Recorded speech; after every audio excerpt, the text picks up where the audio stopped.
Hello, Guild Ballers. Welcome to Superior Strategy, the podcast where we break down the tactics, the teams, and the mind games of our beloved game of Guild Ball. We're your hosts, Carlo and Jared, the biggest Honor fanboys in the West, and today we're tackling one of the most fun things in between turns, game plans. Oh yes, the Gameplan Arenos. Gameplan Arenos, as we call them. I mean, I call them that anyway. In this episode, we're going to be doing a deep dive into the pregame of Guild Ball, when you're selecting your game plans and in the drafting phase. We'll be covering which cards we prefer. Biases included. Yeah, and as well as some not so obvious tech regarding when is the most opportune time to use said game plan arenas. So without further ado, shout out Rogue Area and Zato. Here we go! Alright, so first up we have Extra Shot. Now we are going to be running through these in momentum order, so that's going to be the initiative number for them. And then we're going to order them in positive traits to negative traits. Starting off with everyone's favorite, Extra Shot. This one's a bit of a no-brainer. It's probably the best game plan in the deck to just pick every game. Probably. The fact that it can be put on captains as well also makes it very scary for certain teams. Yeah, I mean, I'll give you a couple of examples, like in a Brewers line, when you're playing Tapper, and, the standard Brewers, Hooper, Decimate, Spigot, you can pick one of them, but, I mean, it's really no good choice to to not buff, right? Because they're screwed either way. And then my favorite usage of this, because I love engineers, is in a Rivet line, because having +2 tack squatties is it's a hell of a drug, as they say. Nomad with, Tech 7. Is it 7? No, it's Tech 8. Yeah, Nomad with Tech 8. Or Colossus with Tech 6, 7. Math is hard. It's pretty awesome. And let's not forget about strikers. Both bonuses together can make them very strong at getting the ball and scoring in one activation. Icaros, Flint, and Mist all make for excellent candidates in that regard. Being able to get that free sprint and then the bonus tack, essentially turning them into a 5 influence striker. I'd say if you have this card, it's worth considering drafting 3 output models to make guaranteed use out of the bonus. For sure. And then let's all forget, that Flint, no matter if he has this card or not, is still very likely to miss goals. Moving on. This is Feign Injury. It's probably the most underused and misunderstood card. It's got a pretty strong effect. It allows you to stall an activation and get a free heal. There are some things that can gotcha you if you've never used the card before. You do need to have a friendly model taken out, and then what it does is it essentially gives you a pass token. So you don't have to activate a model. You give your opponent a double activation so that you don't lose activation parity after they quote-unquote jail one of your models in between turns. As a Mason player primarily, and an Honor fanboy, we said in the intro, I love this Connor with this card. I love this card with Honor. It's pretty cool because if you put Superior Strategy on a model, you can delay the engagement and then have 2 or 3 depending back-to-back activations. If they let's say they kill your model at the top of the turn and you put Superior Strategy on someone and then you use this card and then use Superior Strategy back-to-back activations. It's pretty cool that you can delay the opponent's ability to fight back for one more activation. Same thing with Vet Greed, for example. You can stall the engage point in the game until the most opportune time for you. Now, I don't personally use this card very much because I'm usually playing more aggressively and getting ahead. I'm the person getting ahead on these activations early on that this card is good against. I also tend to play teams like Farmers where I not only have bigger health pools and some in-guild healing already, but I usually want my activation space to set up and then execute. Yeah, it's so very it feels like it's some situational card, Um, Speaking of setup, this leads into the next one, Set Me Up. This is a great card. +1 influence or nothing at the very least is great. But the free pass can be used to fool your opponent into directing resources to one side of the pitch and then moving the ball somewhere else. It can also get you out of a pinch sometimes if you fail on a goal run at the end of a turn, and then you have the ball stuck somewhere you don't want it. Yeah, like using this card is like super fun if you like plan ahead. Like let's say you only have enough influence to like barely like you have to you gave a model 2 influence, right? And you only have enough to like sprint and tackle the ball, but you don't have influence to do anything else, and it's the last activation. Well, go for it. Go take that ball and then end your turn. The turn ends, and then you play this card and you get +1 influence, money, you know, and then you can pass it to someone else to protect it better or to set up something else um, in between turns that it can really like makes it so that the ball is in a safer place than right in front of your opponent. 70% of the time it works every time. And if you're confident that you're going to win on momentum, but you can't take the ball and score on the first activation, this can be a really good way to plan on taking the ball at the end of one turn, moving it, and then putting it on a model that can generate momentum and follow up with a goal kick in the first activation. And something else to remember, kids, is the ball of light is a ball. Facts. However, you cannot do any, as it says there, teamwork actions, passive move, or snapshots. Don't forget that. People sometimes miss that small. Ask it all the time. Yeah. All right, moving on to pep talk. So this is a card that everyone loves, but everyone forgets to use. Everyone, myself included, probably you too, Jared. And as the first negative influence trait, that's that yellow number there on the right. So this is really good. You get free bonus times and on both sides of the ball, so all of your counterattacks can be bonus time this turn. Don't forget to use it. I don't know, whatever you have to do to like, build it a shrine on the pitch or something. Because this is definitely, I like to call this the love creature of game plan cards. Because I'm guilty of forgetting it halfway through the turn. My favorite thing to use this card on is on a smoke team because they really love bonus timing those character plays. You can get a free infused bonus time, get a free fire blast or a free noxious blast on a smoke team, or free great balls of fire. It makes you feel like you're playing ballista here without the momentum. It takes a chip off ballista's shoulder with these free bonus times.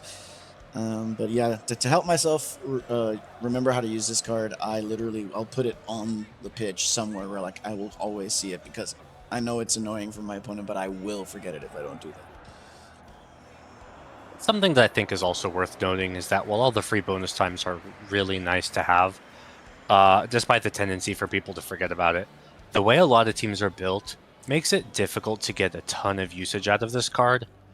You typically have one or two models that are just there to kind of have passive abilities and donate their influence to the rest of the team.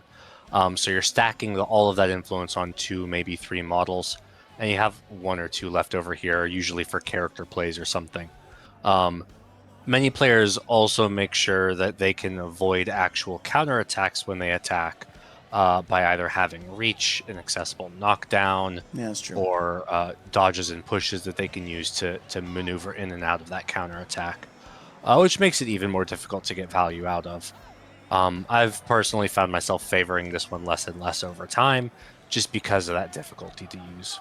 Yeah, sometimes I end up picking this card in like the 6 cards, and then like I end up not using it, but I still think it's pretty strong. Moving on. Next up, we have Home Advantage. Home Advantage is a great tool against most teams. Many players won't be going for 6 kills in a game, and scoring goals typically costs overall momentum. So this card can basically guarantee that you go first on the following turn, as well as having a 1 influence boost for the current turn. Yep, and it's another card that I love to use against scoring teams. If You know that they're going to try and score, like they're setting it up at the end of the turn, and you know that that's going to be like their first or second activation. You can really put your fish out of water. You know what I'm saying? They hate dry land. You know, they can't breathe. I love this into engineers as well because no other team in the game. Sorry, I love this card as engineers, not into engineers, because no other team in the game like relies on ball scatters as much as engineers. Like I've been quoted saying that like if you get the ball to scatter your way as an engineers player, they're the best guild in the game, and if you don't, then they'll really make you suffer. But being able to reroll the goal kick on this, being on the receiving end of a goal, will really help your clapback goal be almost guaranteed, and it'll help you like pull out a tough win. This card has won me games, and even gotten me first place in the tournament, and a gripping finish against the great Carlo himself. Playing this card on turn 2 in the finals of Hater. it discouraged him from taking a goal at all when he had it on the table. If he scored, I would have easily been able to get a return goal and win the momentum race going into the next turn. Yeah, it's But Falconers. because he didn't score and had to grind it out, I was able to eke out a 12-11 win on the clock. Yeah, that was a good game though. It was a very good game. Yep. Shout out to Jeremy and his crew in Oklahoma for putting that tournament together. All right, moving on to high press. This one's pretty fun. Getting 2-inch dodges doesn't seem like it's a lot, but it can really like turn the game at the beginning of the turn. It can pull a model out of melee, put you in goal range when you would be out of it, provide 1 or 2 different crowd outs to ensure the takeout you do on your first activation succeeds. But you got to be careful though, because a lot of people don't read that giant squatty word there under the word press. I personally really like this card in Navigators. Fathom is the only like truly fast model. Like sure, Horizon has a 5-inch dodge, but he's only speed 6. And I think his threat extension is on like column 3 or column 4. But with these 2 inches, it can really like catch your opponent off guard or make Azimuth, not need full speed ahead to engage at the top. And of course, butchers, because if you lock down a butcher model, you can dodge it out. Like Gutter, for example, if they put like more than 1 melee zone into Gutter, well, Gutter can dodge out of it towards the goal and then charge back in. You know how much butchers love to charge. One of the more fun uses of this card for me is to bypass unpredictable movement at the start of a turn, which can enable some really surprising plays. It's also nice if you have 2 enemies at low health, allowing you to dodge into one, take them out, and then walk to the other to take them out, when normally you'd only be able to actually get to one of the 2. It really allows you to capitalize on activation space in the turn. So this is kind of like the anti-alchemist card. Pesky, shifty, unpredictable movement alchemists. Also Obulus. Yeah, and yeah, more unpredictable movement peeps. All right, moving on to Lost Focus. So here it is in all of its glory, guys. The anti-order card. Well, one of the anti-order cards. You want to stop them from, pulling off their shenanigans? This is one of the best tools you'll have. Granted it's for, 1 pass and 1 pass alone, but sometimes that 1 pass will send that ball of light flying at the opposite side of the pitch, and then if they don't have grace, they don't get it back. But aside from that and throwing a wrench into Pinvice's well-oiled machine, this could seriously hinder a goal run between turns. If the ball is on a model with like a 6-inch kick rather than an 8-inch kick, that can sometimes like truly like put a stop to like their goal run and like maybe even make them make a decision that they normally wouldn't do. Lost Focus is also good for messing up takeout math, especially on tough-hide models. Be careful though, because they do still have to survive that first attack. You don't get to go down to 0 and then heal back up. It does have some funny additional synergy with Harrow and the farmers, making it a heal 4 with his aura as well. But that would mean you have to play Harrow. Look, Harrow's a model. I'm kidding. He's great. Next up, we have No Guts, No Glory, though. And this is one of the more interesting cards, I think. Take 5 damage on a model, gain 2 influence. On the surface, hurting your own team seems a little counterproductive, but it does have some surprising benefits in Guild Ball. This card allows you to free up a jailed model, one that your opponent has taken and set up for an easy kill at the top of the turn, to rob you of having that model on the pitch for longer. However, this card kills your model before the phase of the game where they would walk back on, allowing you to immediately bring them back to the table on half health and ready to play for the turn. Like Jared said, the main use of this card is to stop people from jailing your models, but it's not always the correct choice. You know, you're basically handing your opponent points, and it's not always the best answer. And you got to be very careful in killing your models because it can and it will lose you the game. I actually had somebody use this card when I was at 10 points, and they forgot I was at 10 points, and I was like, I win.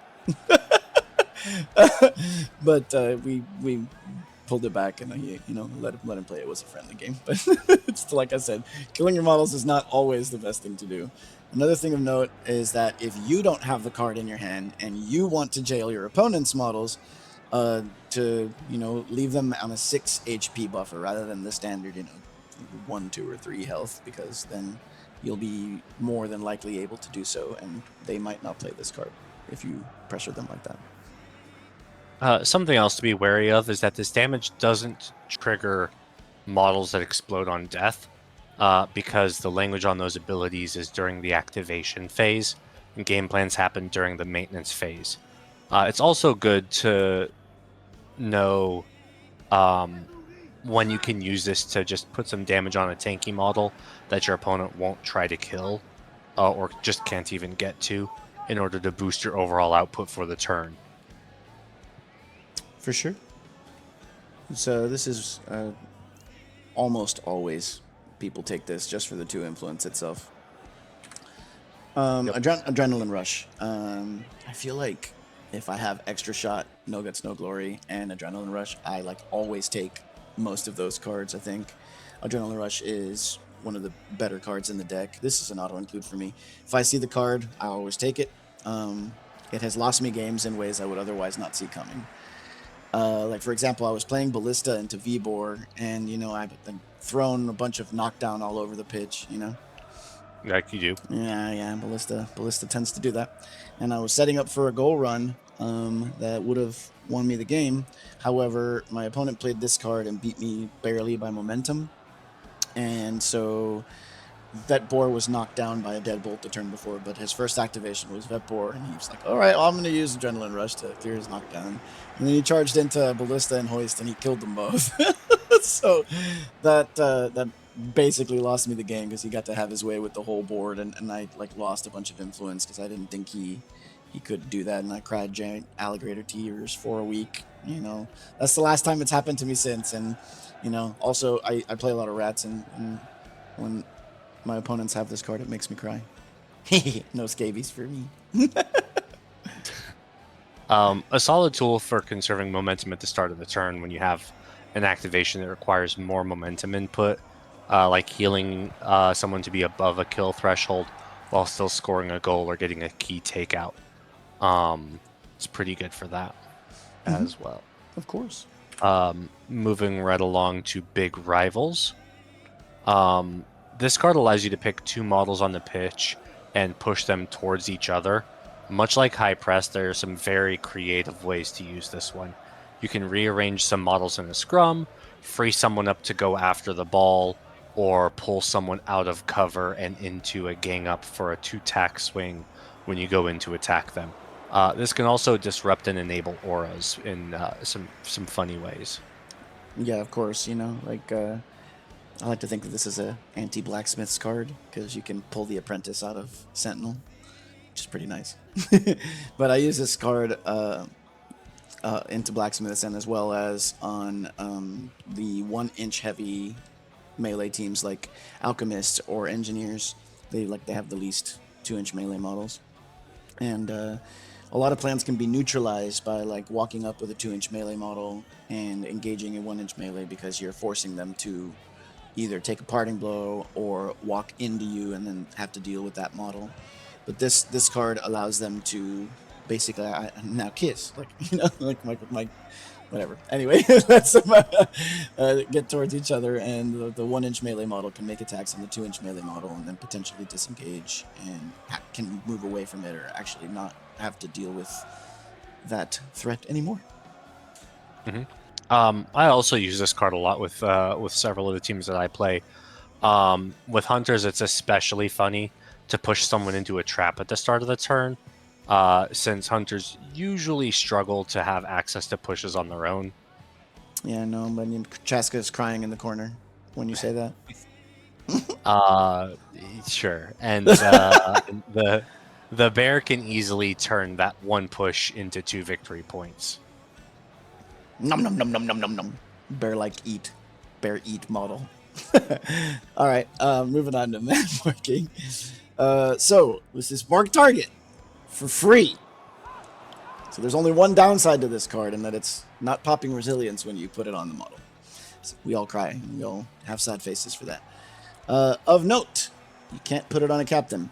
That's lost me games as well, thinking I could jog on Hammer in this particular case and use the fast ground to get in, give myself impetus, and charge as captain, but couldn't do it. So I misread the card, and that's why I'm telling you, so you don't lose games because of it. But however, Butchers love this card. They already super fast, and this turns them into like Flash or Red Rush or Quicksilver or whatever your fast boy fetish is. Just gets them in there. Models like Shank, this is a +4. So yeah, Butchers love this card. Yep, I'll take this card sometimes, but I mostly use it as a non-committal +4 initiative card. I tend to play teams that either have lots of mobility or guns or already have marked target or multiple of the above. It's nice. Sometimes it makes a difference, but it's usually a lower priority for me. Fair enough. Next up, we have match fixing. If you can predict your opponent's early plans, it's a free +2 influence on a +4 initiative roll. No drawbacks, and an experienced player can usually play this one pretty reliably. Yeah, all of the 4 momentum, I guess, cards, all of the 4 blues are like really, really cool effects, and like they're right in the middle of the increased momentum. So they're probably like the most used cards in the game. But piggybacking off what Jared just said, your opponent doesn't always have to like comply with your wishes, but like if they do, you'll be rewarded with 2 influence. Use this in combo with I've done this myself. Use this in combo with Honor's Legendary, and it makes Masons feel like farmers. Hammers to hay bales, bro. Is that what you feel like? Having like 18 to 19 influence? That's crazy. You can defer your opponent from scoring the way that they want to with this card, because if they go through it, well, it gives you more damage on the other side of the pitch or somewhere else. Of note, you can put 2 on influence on a model that's on the fringe of being taken out. And if like maybe it's a model that they have 2 crowd outs on them and they have tough hide and 10 health, for example, which like can happen but isn't like a automatic thing that could happen. And if your opponent decides to put resource in it and succeeds, then you don't lose the influence. You can reallocate those 2. Or if they don't, then you get to activate that model and heal it and walk away and that kind of fun stuff. Crack on. And potentially even move 2 influence from somewhere else onto that model that can take advantage of being in the situation that they're in. One of the really funny things about this card is that it triggers when your opponent scores points, but it doesn't specify that it has to be their action that scores the points. If you have a way to kill your own model with AoE damage, this can be very funny. Vile Swarm is also very good with this card because you can have the model kill itself. Yeah, Alchemists can take advantage of that too. Like sometimes you'll use a model to put a condition on like Flask and have it walk up, and then you can throw a pipe plate on them, make them blow up, do damage to your team, and also gain 2 influence, which is pretty gross. Anyway, we're gonna move on. This is Catenaccio, or as it's known here in the West, it's cat nachos. It's Scum's favorite food, I've heard. Backfield presence is a really strong ability. It's currently only seen in Knuckles on the game. You know, the fish, not the echidna. Sorry, Idris Elba. This can ensure that you get your tackle when you most need it, and it potentially has some other nefarious plans, such as like my favorite use for this card is to put it on Cinnamon. So yeah, sure, I'll just take my Tax 6 Anatomical Intimidation -1 defense model, and I'd love to do 8 million damage to your ball holder. I don't even care about tackling it. Thank you very much. It's all on top of that, you know, Cinnamon and being a murder machine with this card. It's another and the better anti-order card because you know, it also helps on the ball of light. This helps you attack the model that's carrying the ball of light. And when you're playing order and you don't have this card in your hand, I've heard people scream "Holy balls!" from the other side of the pitch when they don't have it. I've never seen that happen. I have. Um, Live a little. Another good use of this card is to protect the ball. Mallet, Benediction, or some of the other good ball holders in the game are an absolute nightmare to try and get the ball off of when they have this backfield presence ability added onto them. You can also use it to make tackling the ball back on a counter attack more reliable. With models that have like tackled the ball at the end of a turn to set up for a goal on the next turn, and just helps you protect the ball better there. Following that, we have Nowhere to Hide. Get that pesky cover out of here. I would like to hit you, please. This card allows you to declare that one piece of terrain just doesn't provide cover for the turn. Very simple, very straightforward, very useful. Yeah, this is a solid counterplay to a couple of teams like those ferocious forest dwellers, or hunters, as they love their forests and they love to abuse the defense that they get from them. The ones already on the pitch, obviously, not the Theron and the Hearn ones. You can also become your friendly neighborhood axe hole and tell those lousy lumberjacks that they aren't safe within their 40mm wood. Be careful using this card with Mist, though. It will turn off his Skilled Within Shadow and Cover of Darkness abilities, because both of those reference benefiting from cover. Indeed. We're going to be moving on to some of the higher cards now. This is Rush Back. This is the first 6, and it's pretty self-explanatory. It helps you go first, and it makes a model that you've taken out returning to the pitch have a bit of a small problem to deal with. Listen, if Philip had a wet dream that didn't involve Meat Hook, this would be it. Sure, walk on the pitch for me and let me immediately kill you again. Laughs in blood. While the bleed is certainly nice, especially for threatening a repeat kill on mascots with 6 base health, it's important to remember that a +6 initiative card is still very good for simply going first. I regularly play this card just to guarantee first activation on turn 2 to set up an important goal or kill. Knowing when it's important to get good enough instead of every line of text was used can be the difference between snowballing turn 2 into a win or struggling to close out a game. It's very, very true. The next card that we have is What a Strike. Screamers are great. Gusto, bro. What a strike! Screamers are great. Everybody likes extra momentum, especially after scoring a goal, since those are usually momentum negative victory points. You still have to have at least one success, but any doubles will count. It's true.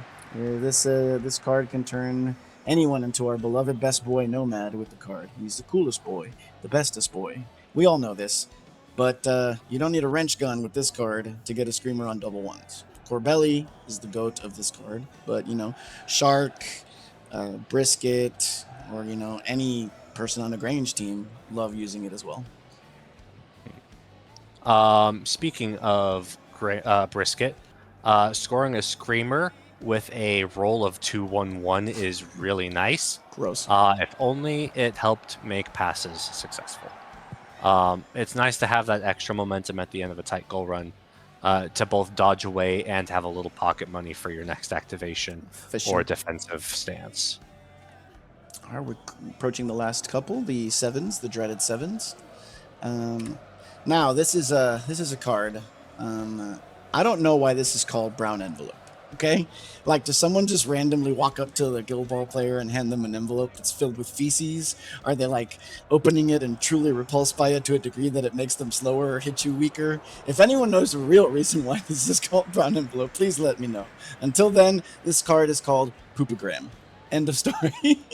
Right now, the right choice in what ailment to give your opponent when they play this is truly situational. Sometimes an inch is enough to stop your opponent's goal runs, or force them to sprint rather than jog and be less efficient. And most of the times, you're just going to want to do it as a -1 tack, so that it really hinders their ability to reach their column 2 result, which is one that most people want to reach when they make attacks. Either way, it's the price you pay for the chance to go first. Yep, and as everybody knows, every inch counts. It's important to note the penalties from this card are sustained for the whole turn, including counterattacks and out of activation movement. Though sometimes a model like Minerva only needs to hit the first column 3 times to have a great first activation of the turn. Yeah, Harrier, I Spy, Down. Our last card for the game at the moment is going to be Gegenpress. Notably not Gangnam Press. This card allows you to reallocate some influence after your opponent's first activation. This happens whether you go first or second. I've seen some people forget about it before. +7 initiative at the expense of -1 influence. But if you expect to lose a model anyway, you can use this card to force difficult choices on your opponent and still keep your resources. It does not bypass the influence caps for models, though, so just be aware of that. True, indeed.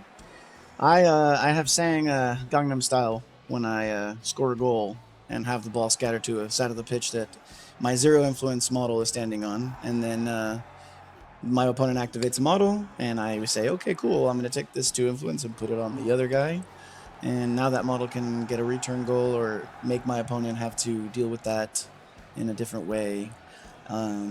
Or the same way, similar to match fixing, is that you can allocate influence to a model risk-free if it's in danger of being taken out. And if it's taken out, you don't lose the influence, and you can just shift it over to the next guy.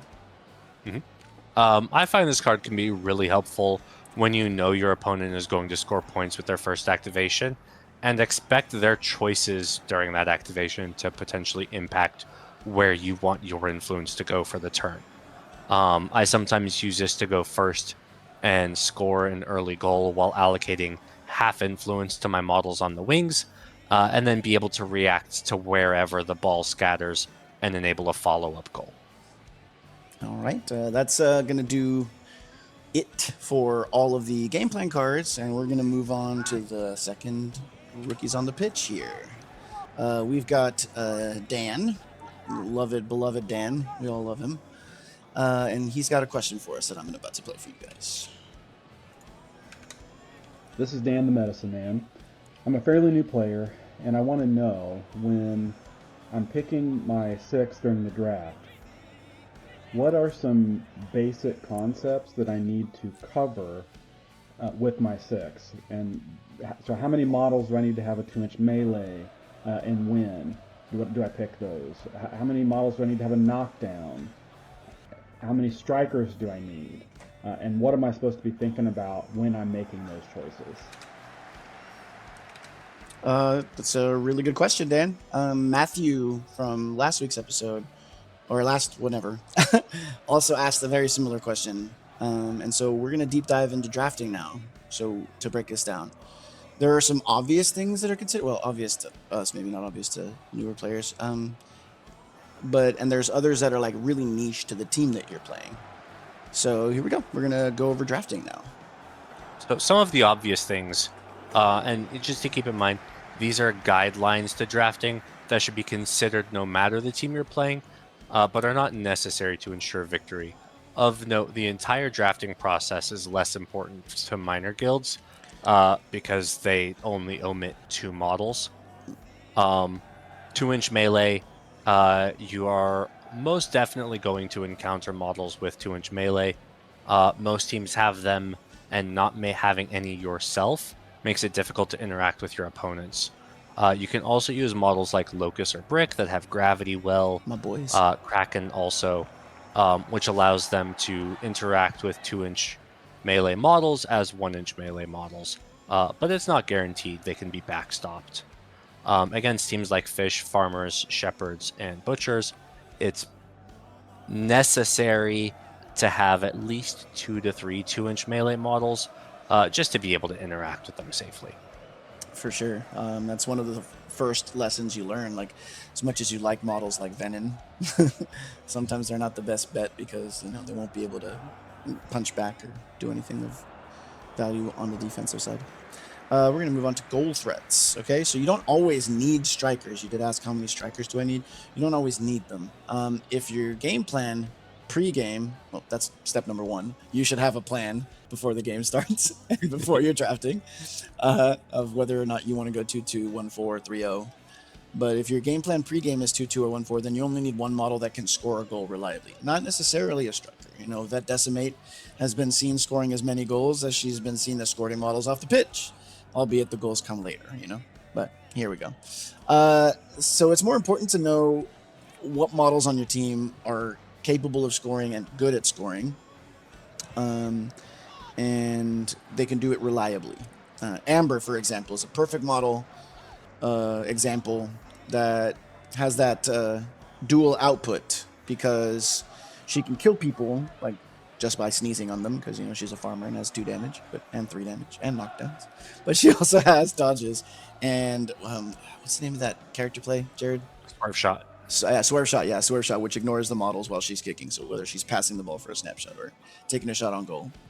And of course, with Grain, she's got an 8-inch kick or a 9-inch kick. What is it? 8-inch with his aura, 10-inch with her harvest marker ability. Gross.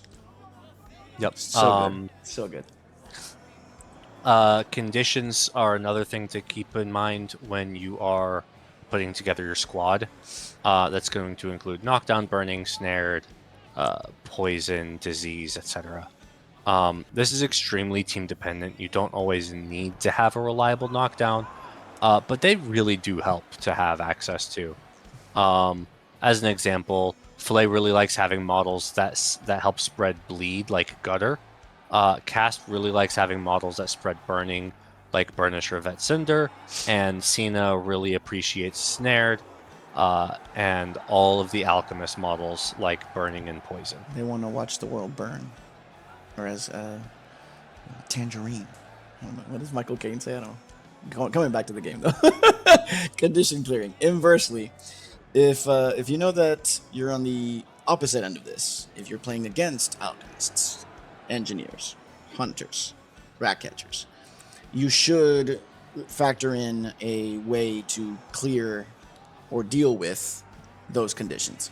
Models like Fathom, Hemlock, which with smelling salt, honor on the farmers, that have smelling salts, or Burnish that has, I think it's called reduction, which is in essence the same thing, but his is free. Yep. They're clutch if you use them at the end to clear that mass 3 damage on an alchemist team, or to enable your models at the end of the turn to clear disease for free, so they don't have to spend the extra mana to heal and all that stuff. They're really clutch for that. Another way. Another thing to consider is a shout out to my girls, V Harmony and V Brisket, with the field medic ability to keep those pesky rat catchers in check.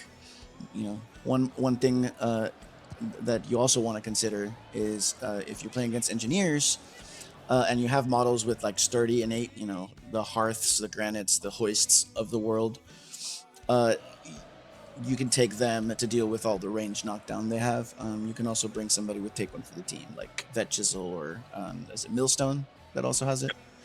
They can help you deal with Locust, Salvo, Ballista, Hoist, and any other range knockdown tech that the cogs have. Yep. And then we have batteries.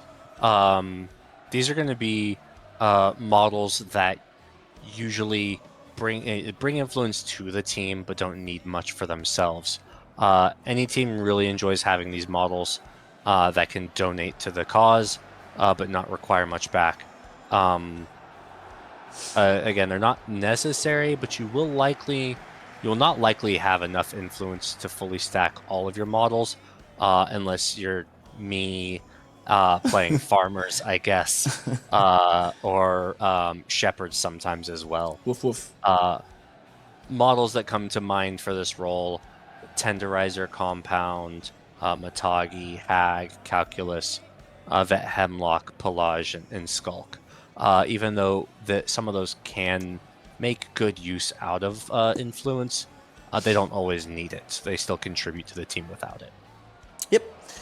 And then if you are kicking or receiving, you might want to consider bringing different models. So let's talk about what kickoff pressure is. So when you choose to kick, or when you are, forced to kick, it's important to consider who you want to kick the ball with.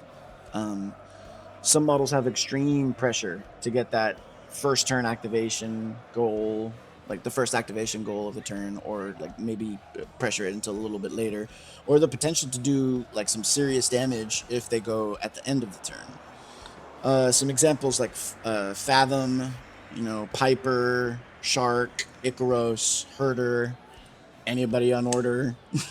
They're great at pressuring turn 1 goals when they kick.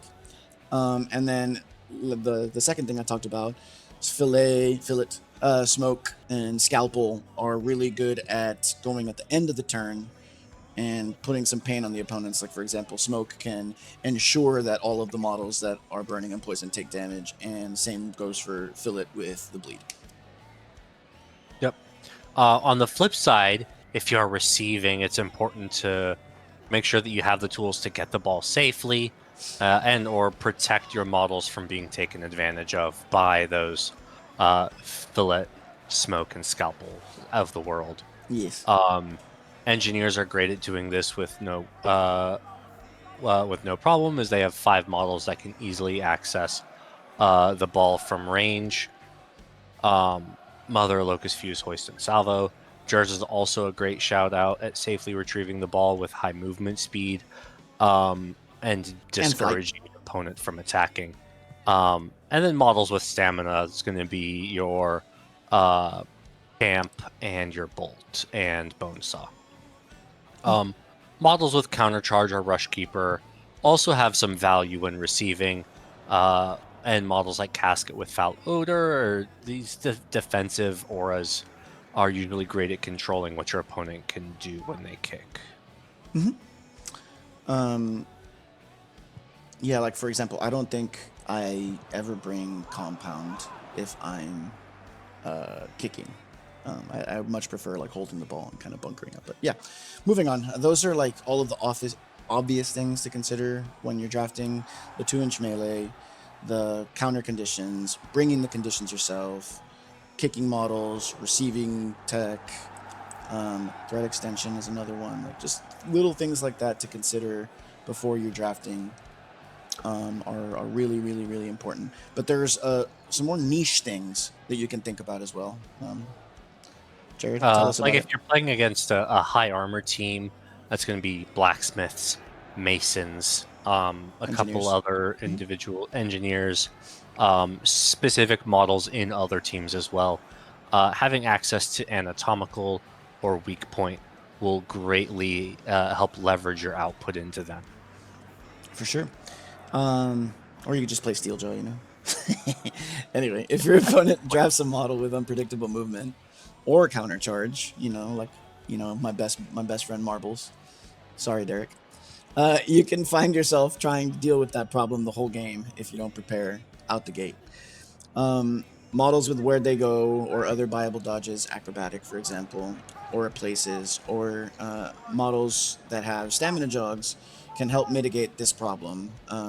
Memorable shout-outs to Shank, Grayscales, Bonesaw, Piper, people like that, like really help you mitigate the unpredictable movement problem. Yep. And then if you're facing teams with high durability, things like resilience and tough hide and high health pools, having answers to those problems ahead of time will reward you in the plays in the middle of the game. where if you have access to things like +1 damage, assist, burning strikes, tooled up, shove the boot in, harriers, isolated target, that kind of stuff, these will help you usually punch through some of that durability. Conditions are also a pretty big help into these more durable models because condition damage does bypass tough hide. Mark target or any long range play can also help you pop resilience before it's an issue. This should be enough to get you started on the lovely act of drafting. If we forgot something or you can think of anything you'd like to add, please do so in the comments, or please let us know, because we always love hearing from you guys, the community, and we're really enjoying answering these questions for the newer players and getting people excited about Guild Ball. Mm-hmm. And then this is going to conclude our pre-game planning episode. We hope you learned something and try to incorporate any of this into your future games. And laugh at my puns. Thanks for listening to Superior Strategy. If you enjoyed the episode, please share it with your local gaming group and let us know which game plan is your favorite. Next episode, we're going to break down picking your 12-man roster for a tournament. Until next time, guys, roll dice. Play nice. And don't forget your monkey.